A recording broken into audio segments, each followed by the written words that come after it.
Encounter पर थम नहीं रहा विवाद, परिवार ने उठाए सवाल। योगी सरकार तक पहुंची पूरी रिपोर्ट, निष्पक्ष जांच की मांग हुई तेज। बुआ ने मांगे सबूत, भाई ने लगाए आरोप, राजभर का भी करारा जवाब। सियासत हुई गर्म, अब सबकी नजर प्रशासन की अगली कार्रवाई पर। जी हां, जौनपुर के चर्चित दूल्हा हत्याकांड के बाद हुए रवि यादव एनकाउंटर की गूंज अब सिर्फ जौनपुर तक सीमित नहीं रही।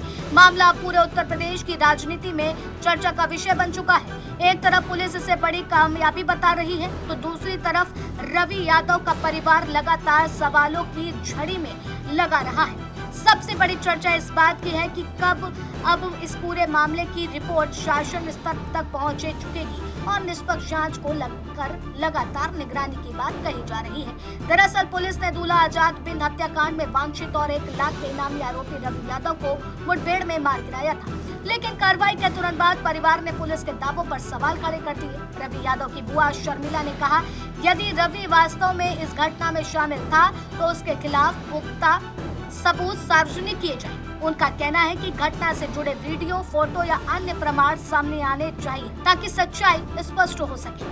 परिवार का आरोप है कि कई अन्य आरोपी अब भी फरार हैं, लेकिन कार्रवाई का केंद्र सिर्फ रवि यादव बन गया है।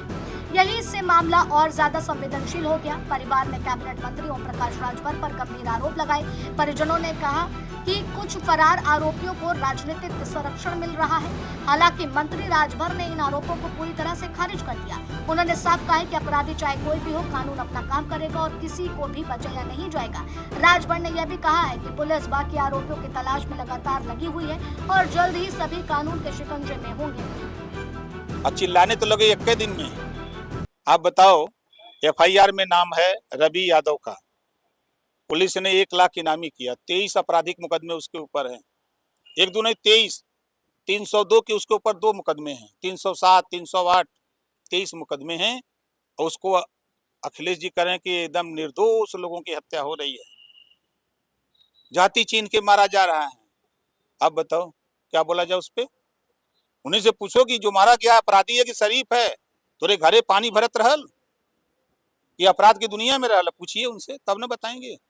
कह रहे जाति को लेकर आप बार बार सिर्फ अखिलेश और यादव सिर्फ ये इसी को लेकर आप चुनाव में जाना चाह रहे हैं। हम क्या करा जाए? हम चुनाव लड़े कर, हम जाते वोट मांगे विकास के नाम पर कि हम यहाँ विनाश के नाम पर जाते मांगे?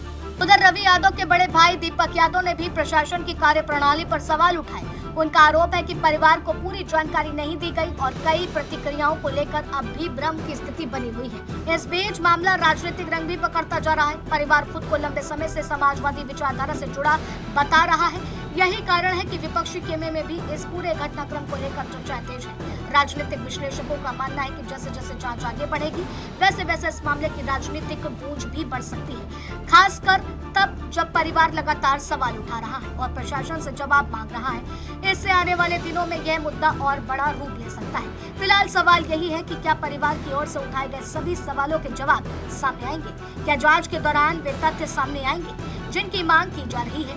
क्या बाकी फरार आरोपियों पर भी वैसे ही कार्रवाई होगी जैसी रवि यादव पर हुई? और सबसे अहम बात, क्या निष्पक्ष जांच के बाद पूरे मामले की तस्वीर साफ हो पाएगी?